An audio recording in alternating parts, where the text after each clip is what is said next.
use that board to volunteer in a variety of ways.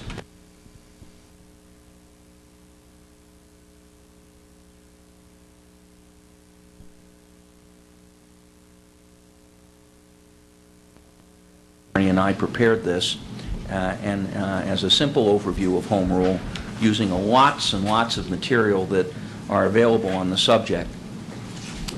Fundamentally, home rule is a constitutional right that extends to the citizens of every one of our 271 cities and towns in the state, and it is a fundamental right that has existed in our state constitution since the turn of the last century.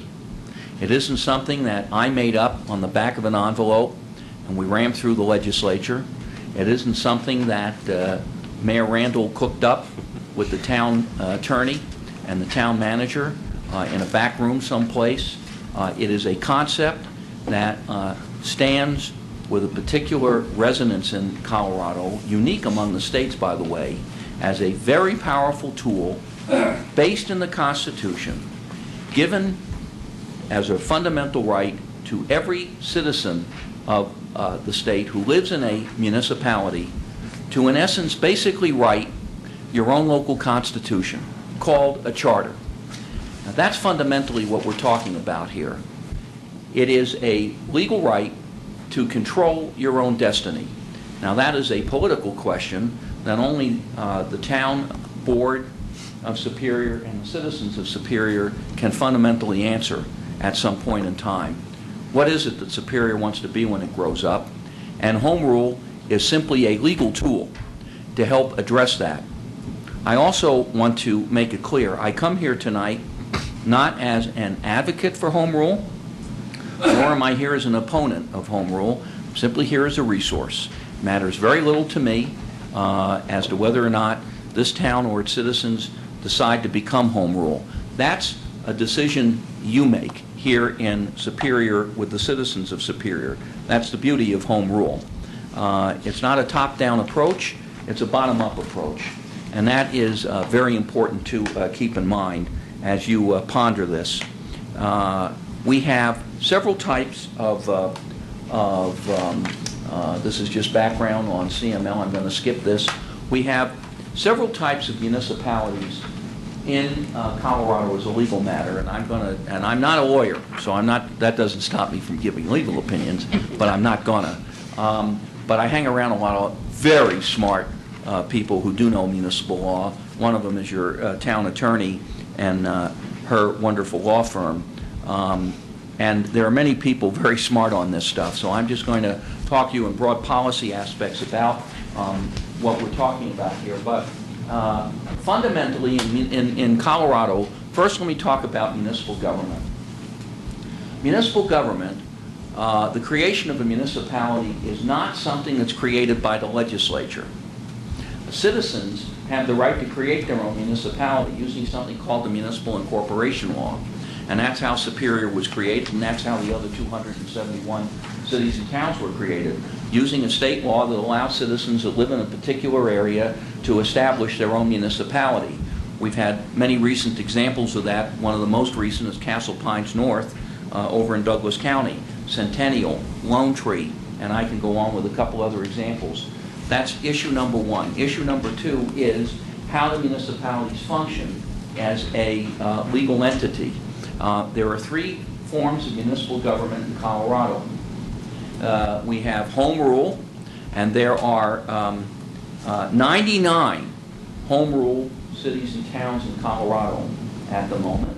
We may have our 100th next month when the town of Hayden, west of Steamboat, has an election to adopt a home rule charter. We have statutory municipalities. Superior is a statutory town. You operate under specific provisions of one of the chapters of the Colorado Revised Statutes, Chapter 31, Title 31, which governs the basic legal powers of what the town council can and can't do in terms of being a statutory town. And then we have, now we talk about statutory cities and statutory towns. I'll spare you the differences because they're not significant. We don't need to get into it. There are about a dozen statutory cities left in the state. Now, the rest are statutory towns. When we talk about towns and cities, I want to make that clear. It used to be the towns, the municipalities under 2,000 in population were towns, and above 2,000 were cities. That's how the state law distinguished between the two. But in one of the first bills I lobbied when I joined the league, in 1980, we went through a census, and we had a bunch of towns that broke through the 2,000 limit. And the statute automatically required you to reorganize as a city and abandon your town status. And I can remember very distinctly the then mayor of Estes Park, a wonderful guy who's passed away, a guy by the name of Bernie Daniels, who was the essence of the small town mayor, stood up in one of our legislative meetings and said, "Son, we don't want to be no stinking city of Estes Park, so change the statute."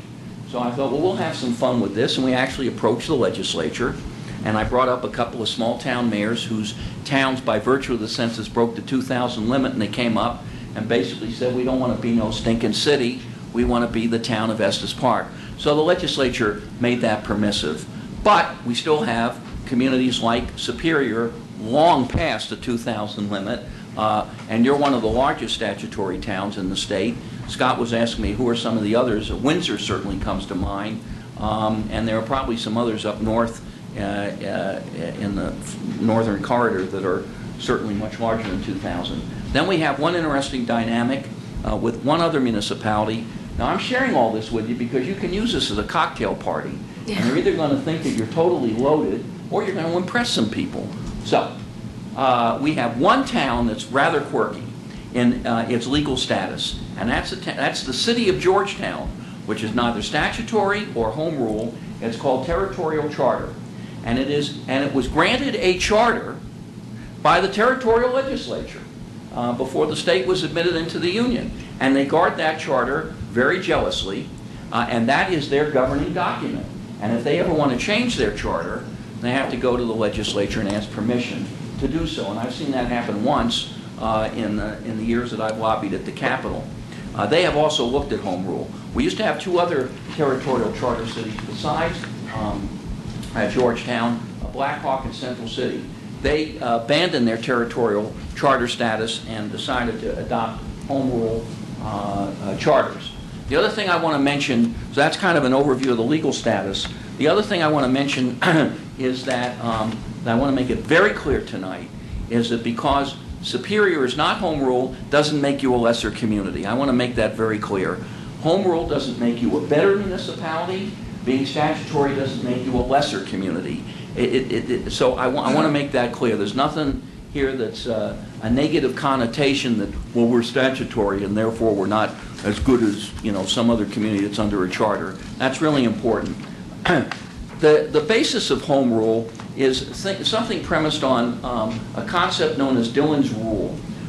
Dillon was a judge in Iowa, as I recall, and issued an opinion involving an interpretation of Iowa state law back in the 1800s, in which the judge said that municipalities, cities and towns, or whatever we call them, they're creatures of the state. They exist for the mere convenience of whatever the state wants them to do, and they can't do any more or any less than that which is empowered to them by the state legislature. During the turn of the century, the last century, our Colorado Constitution was amended to get away from the concept of Dillon's rule and to grant to certain classes of municipalities the ability to write their own charters, so that today, under what is known as Article 20 of the Colorado Constitution, we have something called both structural and functional home rule. And I'll get back to that in a minute, but this is what's important. The full right of self-government in local and municipal matters. And I'll get back to what is a matter of local and municipal concern, what is a matter of statewide concern, and what is a matter of mixed state-local concern, because these are important concepts. This gets into a little bit more discussion in terms of the arguments for home rule. I've got arguments for and I've got arguments against here.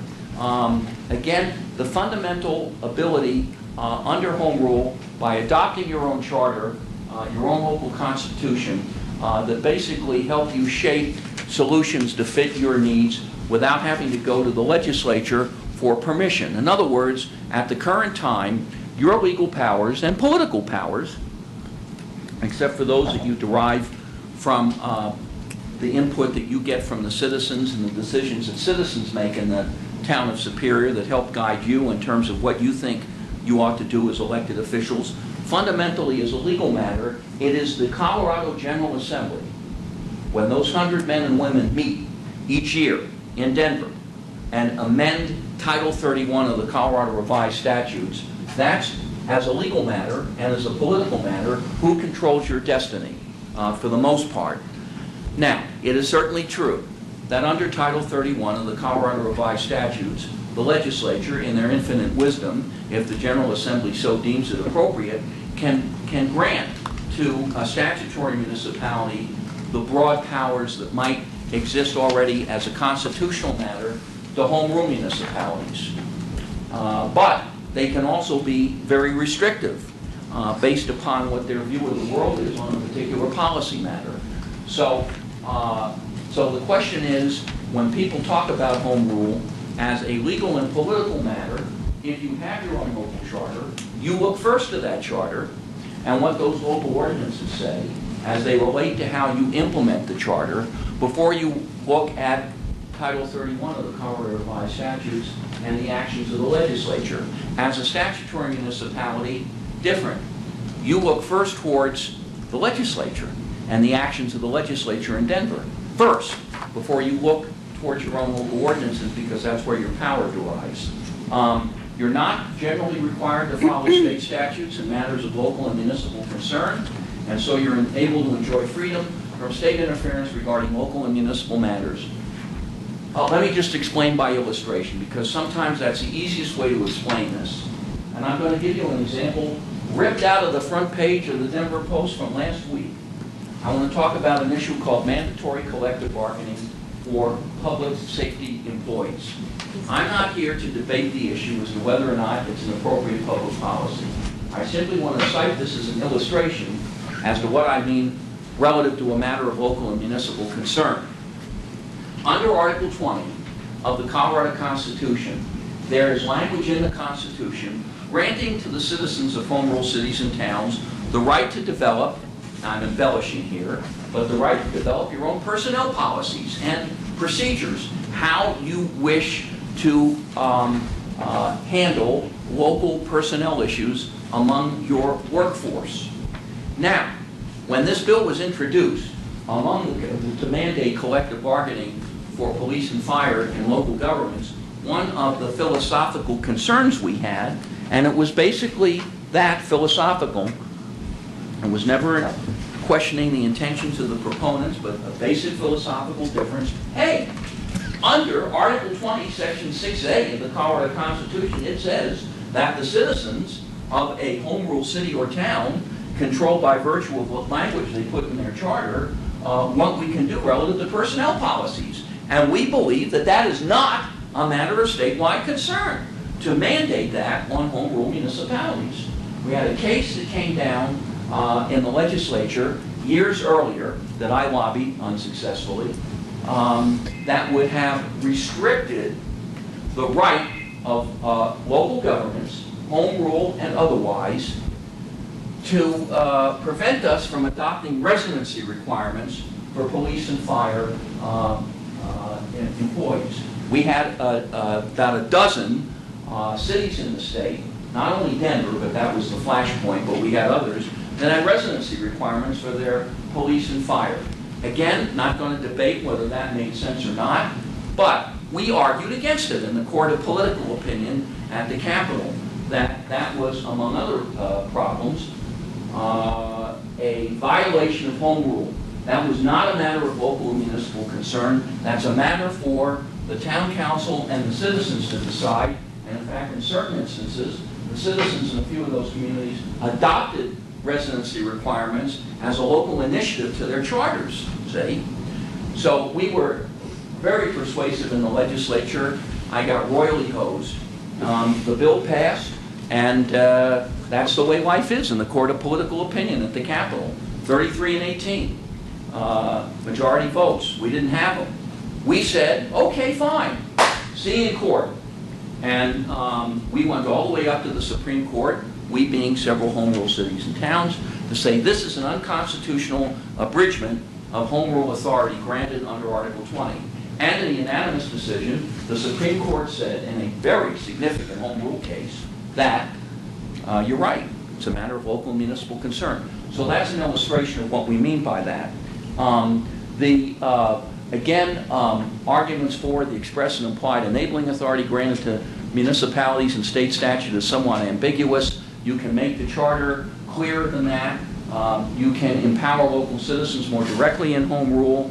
And again, it's home rule embodies the principle that the government, which is best, that governs closest to the people.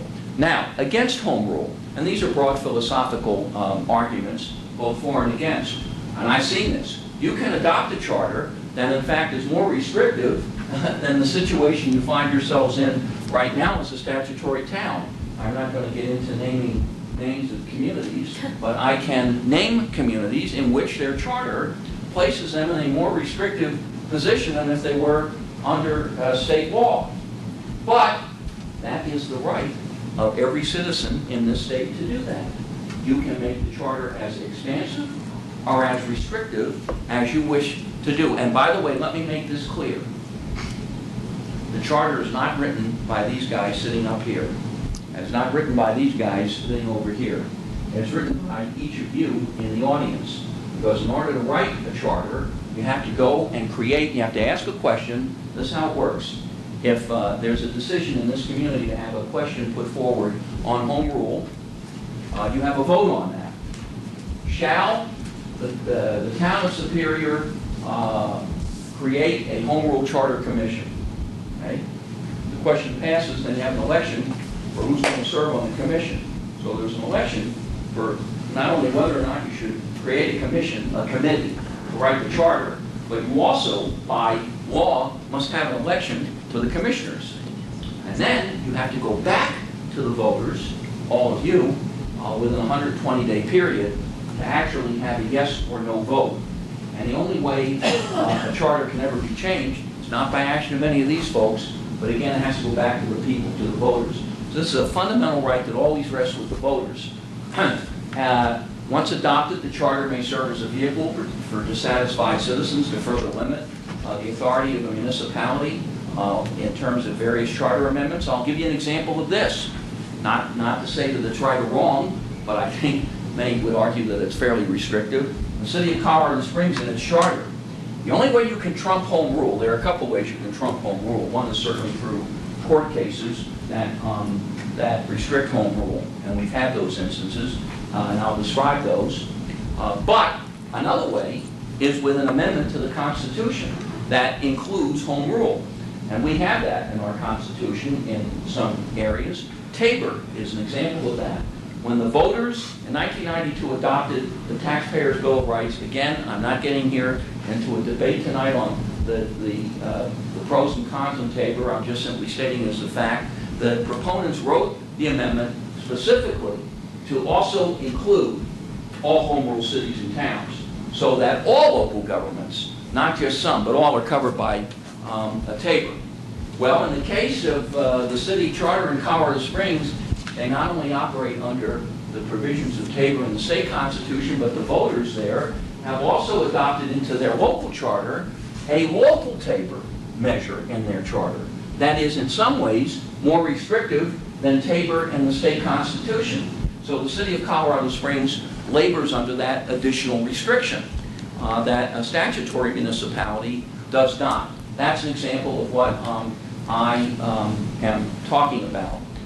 If a municipality wants to push the envelope as a legal matter, as a public policy matter, because you happen to believe in a certain public policy that you wish to advance, it can in fact create legal uncertainty when the municipality legislates in a relatively new area. Let me give you an example. Regulating pit bulls. We had a whole series of communities a couple of years ago that wanted to adopt breed-specific bans as local ordinances. It's not clear entirely that the statutory municipality could in fact do this, because there is no express authority, but we have some home rule cities for whatever community reasons decided to do this. That's being litigated now because it's not clear whether those breed-specific bans can in fact, are in fact a matter of local municipal concern. There are costs involved in adopting a home rule charter. Okay, you have to have an election, that's going to cost money. You've got to have it staffed, particularly with appropriate legal counsel, because the charter must be drafted properly as a legal matter. I'll tell you, this is what I tell communities all the time. I give you a lot of charters, and here's what you're not going to do. You're not going to take one of these charters and white out Turkey Foot Township and write in Superior. That's not how to write a home rule charter. I've had some communities over the years ask me, well, can't we take Joe Schmo's charter and just scratch their name out and put our name in? No. You're asking for all kinds of problems. The importance of home rule is that it's one size does not fit all. What is comfortable for Superior may be totally different next door down the street in Louisville. And that's the beauty of home rule. It gives you that ability. But there's also the potential to recodify, rewrite some of your local ordinances to track with the charter. I mean, there are costs involved with this. Depending on the size of the commission itself, you know, the commission is going to meet. There's going to be staffing and administrative work involved in that. So anyway,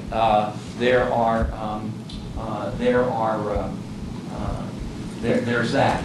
Unless restricted by the charter, a home rule municipality has the potential to exercise more governmental powers than are available to statutory municipalities, which some local citizens may see as a disadvantage. Let me try to illustrate this with a point. And the point is this. Oh, my taxes are going to go up if I adopt a home rule charter. These guys are just going to run wild with taxes. Wrong. Because Tabor, which I mentioned earlier, trumps home rule and the powers of all local governments. These guys cannot run wild and increase your taxes. Because under Tabor, generally speaking, tax policy changes must go to a vote of the people. So the people control the level of taxation. However, the type of taxation is something that is a tool available to home rule cities, not available to statutory municipalities. All right, I'll bring this up and give you an example. For example, the state law does not clearly authorize statutory municipalities to levy what is commonly known as a lodging tax, short-term rentals, hotel-motel tax, bed and board tax, pillow tax, that kind of thing. So you can't do it. Even if you wanted to, you can't.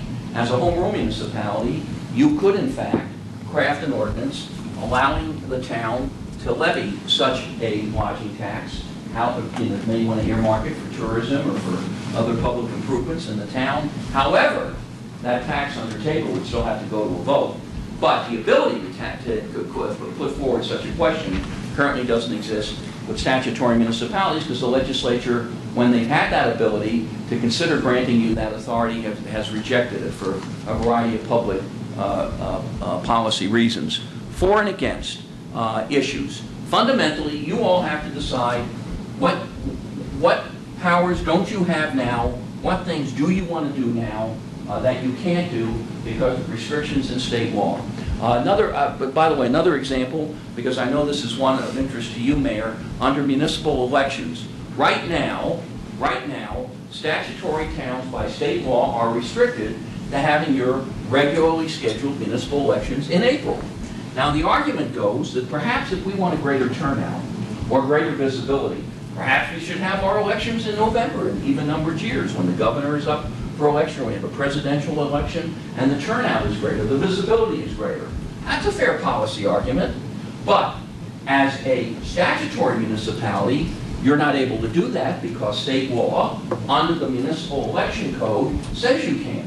But Article 20, a provision of the Constitution for home rule, says to the citizens, hey, if you want to have different procedures in the way you conduct your elections, you may do so through charter changes. And setting a date is an example of that. If you have a home rule election, this is the way it works here, the time frame. So it's a quick process. The minute that charter commission is elected, they got to be ready to rock and roll. And the plan should really be put in place before then. Because 120 days is not a long period of time. And the statute is written this way because they don't want these folks to dilly-dally around. It's either you want it or you don't want it. And so this is a very fast process, and the people have to hit the ground running. So the people serving the commission have to know this is going to be a very intense process. Now, this gets more into how you draft a charter, and I don't want to get ahead of ourselves on that, other than to say this. Please, if you consider home rule and create a charter commission, and the charter is and the commission is established, I beg you, please do not treat your charter as a local constitution in the manner, and this is an editorial comment coming from Sam Allen, not reflective of the municipal league, but I feel pretty strongly about it. Do not treat your local charter in the way we've treated our state constitution. We have junked up our state constitution. That's my feeling, and I feel pretty strongly about it. You want a charter, much like our U.S. Constitution, to be a living, breathing document that stands the test of time. And if there are restrictions to be placed in the charter, you should think very seriously about those. The charter is not a place to advance individual political agendas or individual axes to grind against a particular issue. You let the town council implement the charter with local ordinances. If you do just the opposite, you're going to be back to the voters before you know it with charter revisions or a charter revision commission. These are the kinds of things that go into a charter, the basic outline of authority, going through some of the considerations in drafting a charter. I'm not going to spend time going through all of this stuff. When that point in time, if it ever comes, these are things to guide you. Always important to work as a team. And that comes to a secondary point as it relates to home rule. Home rule is a concept, as I said earlier, that springs forth from the people here in Superior. And while there may be an interest in the town board itself advancing the idea, there may be merit in throwing this back out to the community and challenging community leaders or people active in the community as to whether or not this is something that's appropriate, and let this flow forth from the good citizens of Superior. I've seen efforts both ways where the town council or the city council lead with their chin on this, and sometimes their chin gets smacked pretty good, or they go back to the community and say, okay, what do you think? Give us some feedback on this. Constructive debate is very healthy. I think being on the Charter Commission is one of the most interesting things that anybody can do in terms of their involvement in their community.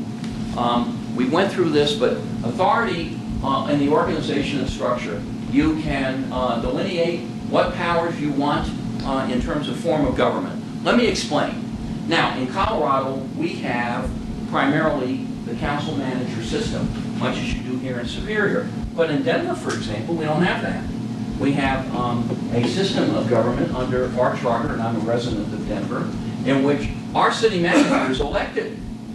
City manager is called the mayor, because in our charter in Denver it says that the mayor is the chief administrative officer of the city. That's how they wrote the charter. In Hayden, it's an interesting debate there, the statutory town. They're having this raging debate about whether they should call the mayor a mayor or a council president, because Steamboat has this system. They don't elect the mayor, they have a council president. And they're also debating, should that individual be elected from within the town council or elected directly?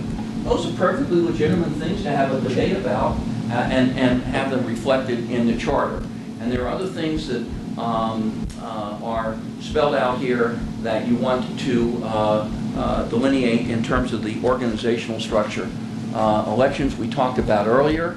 And then let's see, authority on different procedures, planning and land use. There's a lot more flexibility.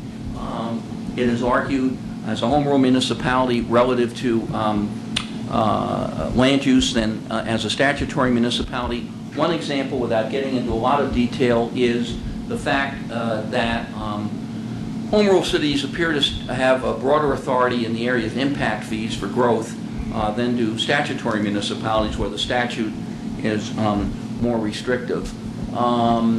Finances. One of the things I want to mention here, among others, the sales tax.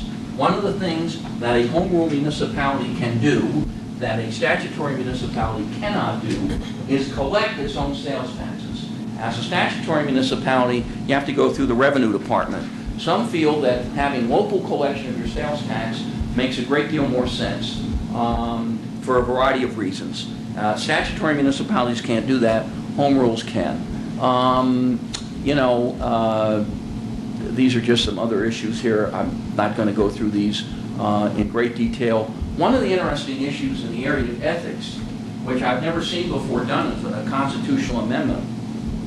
Well, when Amendment 41 was passed by the voters a couple of years ago, dealing with ethics in government and the appropriate ethical behavior an elected officials should exhibit as elected officials, whether at the state level or at the local level, Amendment 41 has a lot of quirky aspects to it that are still trying to be cleared up. But one of the things the amendment did that has never been done before as any amendment to the state constitution, there was a specific provision added into the amendment. Remember I said earlier, you can trump home rule with a constitutional amendment that says thou shalt not if you're a home rule municipality. In Amendment 41's case, the amendment said, hey, you know what, if you're a home rule municipality, you can exempt yourselves out of Amendment 41 if you have your own local ethics ordinance or charter provisions on ethics and conflict of interest. Fascinating. I've never seen that as an amendment to the Constitution before. That doesn't help statutory municipalities out or counties, but it does if you're home rule and have that. This gets into the size of the commission. I'm not going to spend a lot of time on that. We can talk about that at a later date. And these are some of the resources we have available. And I'm always available to be contacted, as well as Rachel.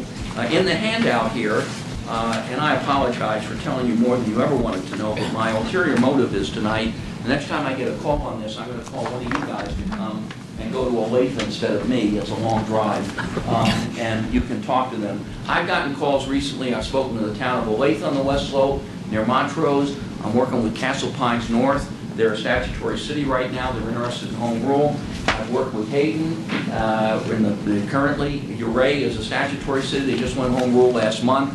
So, we have the town of Frederick is looking at home rule. They've got a charter commission that they elected, and now they're meeting, and I'm working with them. So I get calls on this constantly from people. This material has just more information in it on the pros and cons, some just press clippings, anecdotal stuff about home rule, so I'm done. What's on your mind? Sam, thanks so much. Appreciate it. So, questions from the board, Lisa. Thanks so much. Just for example, what were the compelling arguments or the drivers or whatever for, let's say, Centennial? Why did they make a change? Yeah, that's an excellent question, Madam Mayor Pro Tem.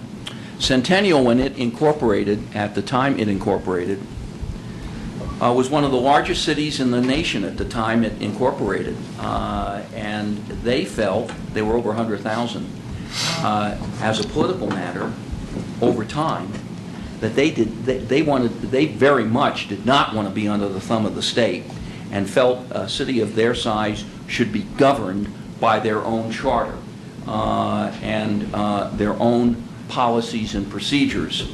And so over time, not overnight, because Centennial is now about 10 years old, if I recall, as you are painfully aware. That's another story. Anyway, they matured as a city and finally reached a conclusion that, you know what, it's time now for us to take the next step. They had particular issues in land use and growth that they were struggling with, as a city when it incorporated the basically covenant-controlled communities with no semblance of a broad viewpoint on land use and planning in Centennial. There were a lot of homeowners associations that banded together because they didn't want to be annexed by another city, and that was the motivation in part for incorporating. But home rule was their governance structure, and governance, as you know, is a lot more difficult, and it evolves. And so I think that they wanted to self-collect their sales tax. They did not want to be under the thumb of the Revenue Department. Other issues like that. Do those arguments... They created a commission and it passed with some controversies, primarily over, with the highest of respect to Phyllis, as a statutory city. When they were established as a statutory city, statutory cities can elect their own city clerks, much like a county, as we do when we vote on a county clerk. And Centennial, among other things, very much, the Charter Commission very much wanted to have the clerk appointed by the council. I think that's how the charter was written, or maybe it was by the city manager, I can't remember, but not have it as an elected position. And that actually generated some contentiousness and controversy.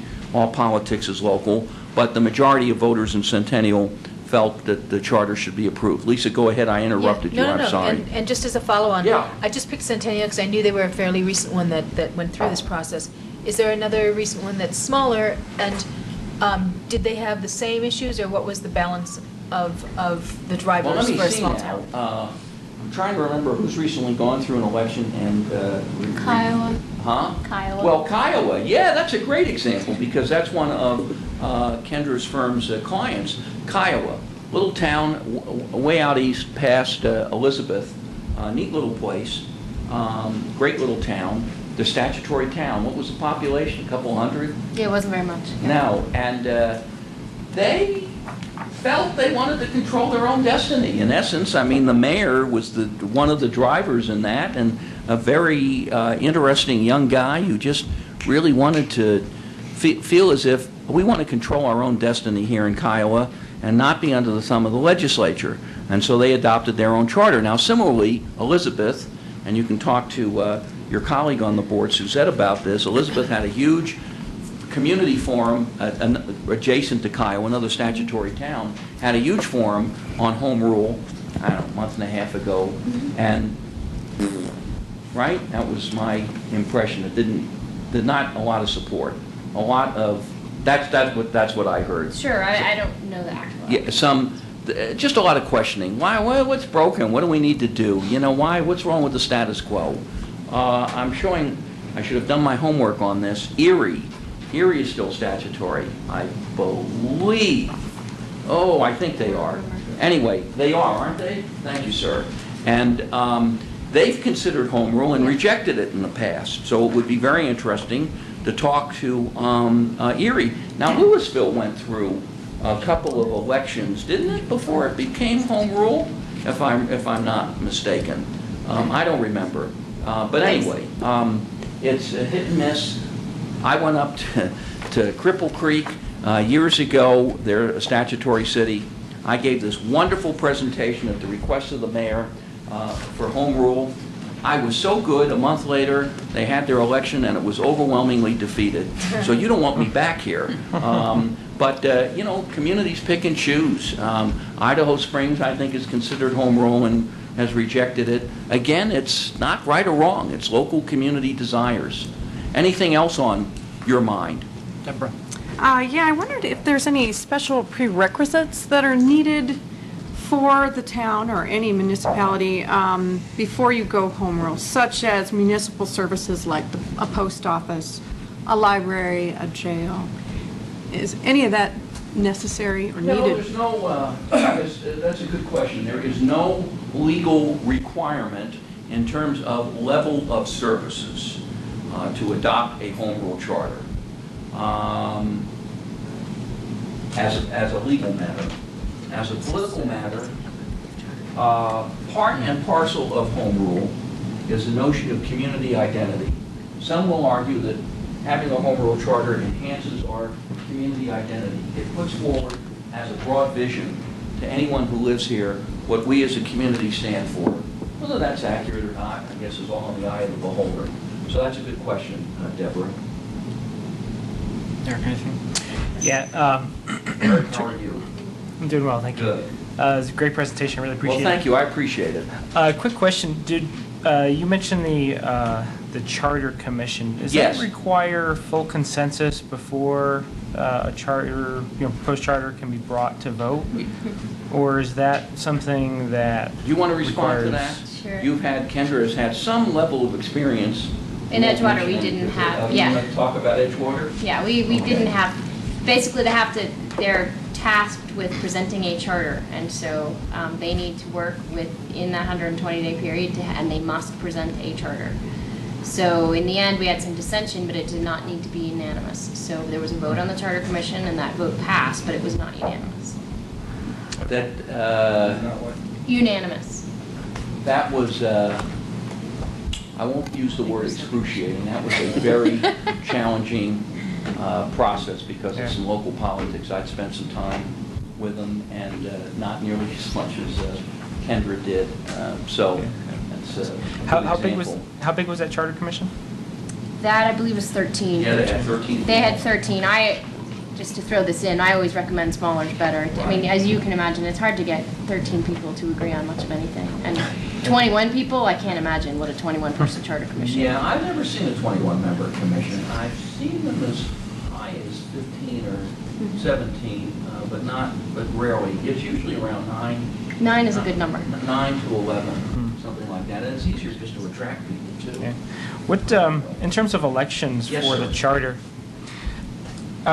is it restricted to just a general election? Anybody in the town can run and everyone gets elected by everyone? Or can you You mean for the have? commission, the For the creation of the commission, or charter can you commission? even set up Yes. kind of wards where you have different areas of town that are ensured representation? No wards, it's just general, it's an at-large position. And you elect your 9 to 21, whatever number the board picks, from the entire town as a whole.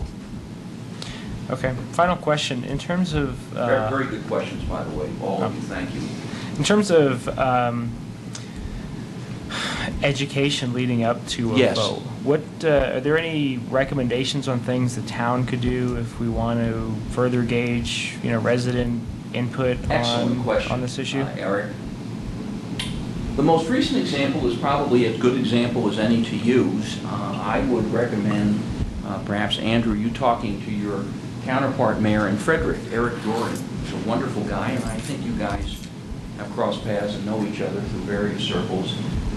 Frederick did go through a series of community education and community forums. I went up and did a couple of things with them, and basically tried to forge a consensus within the community first before it went forward with a question. And Frederick is an excellent example of that. I think the city of Ouray did a masterful job over in the West Slope to put forward the proposition of creating a commission, as well as drafting the charter with a great educational campaign. But those are two that come to mind. There are many examples.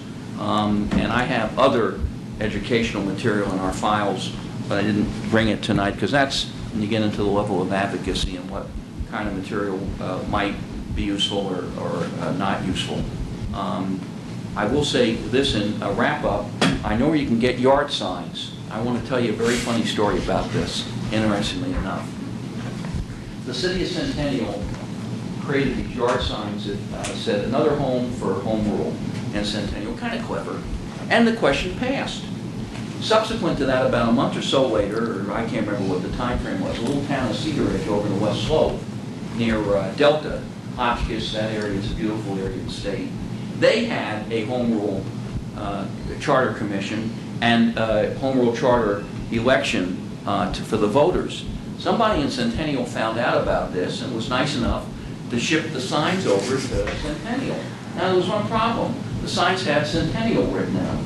So they just crossed off Centennial and wrote in Cedar Ridge and planted the yard signs around town. The question passed. So I joked one day to the folks in Cedar Ridge, listen, Ouray's got an election. They're just down the road on Highway 550 shipped the signs down to Uray. So Uray got the signs, they crossed out Cedar Ridge and wrote in Uray. Now I'm getting the signs shipped over to Hayden, because these yard signs have very good karma. So you never know. I mean, they may eventually show up with 6 towns, and then there might be a Superior written there. But it's cute, and Centennial started it, and I need to get one of those signs. But anyway, that's just a cute story about how that has made the rounds across the state, showing that municipalities really are one big family, and how we do talk to each other never ceases to amaze me. Anything else, Mr. Mayor? So as you're aware, for the main reason that I'm interested in this is to move elections to November, because Yes. clearly when we do our analysis of election turnout, April compared to November, it's, 10 times as many people in November as it is in April. So I wouldn't want to be interested in proposing a home rule charter if it was going to lose. That being said, have you found some overarching theme of when home rule doesn't pass, of why it doesn't pass, or is it purely a local issue? All politics is local, as we all know. Distrust. What's broken? What are you guys up to? I don't trust any of you. In other cases, yeah, this empowers us. This gives us a tool to advance things that we feel good about in our community that we want to do. Yeah, that makes sense to change the election date, get a better turnout. Those are some things, pros and cons. Okay. Any other questions from the board? Comments or questions from anybody here tonight? Okay. Seeing none. Sam, thanks so much. I appreciate it. We might be in contact depending on how we proceed forward.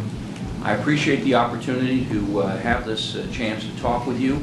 That's what we exist to do, and to work with towns like Superior on issues like this and other issues.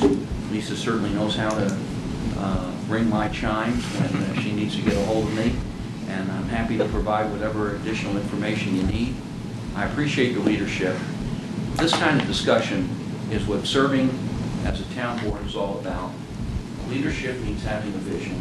Leadership means asking questions about what's for the betterment of our community. So I think it speaks very well of you and people here tonight that have taken the time to talk about this. The business that we do in municipal government sometimes is pretty dry. I think this is something that's very exciting for a community to go through, and I applaud you all for your willingness to at least talk about it in an open session and have a dialogue on it. And I'll be very interested in how this proceeds, and if we can be of more help, we're happy to do that. Great, Thank you. thanks. And thank you for being willing to present both the pros and the cons. Thank And you. the educational session is really important. Thank you. You're welcome. Thank you for your great presentation. I thought it was very informative. I've Well, learned thanks. an awful lot from it. Well, thanks. I Appreciate it. that. I'll have to have you come home and tell this to my team. And what do you do at these meetings anyway? They're boring. Well, then you can tell my kids too, because they think it's boring too. All right, I'll do that. All right, well, let's take a couple of minutes, and thanks again, and thanks for the league for all the work that they do about this and Mayor, I the overarching. appreciate that. Thank you. Okay. Couple minutes?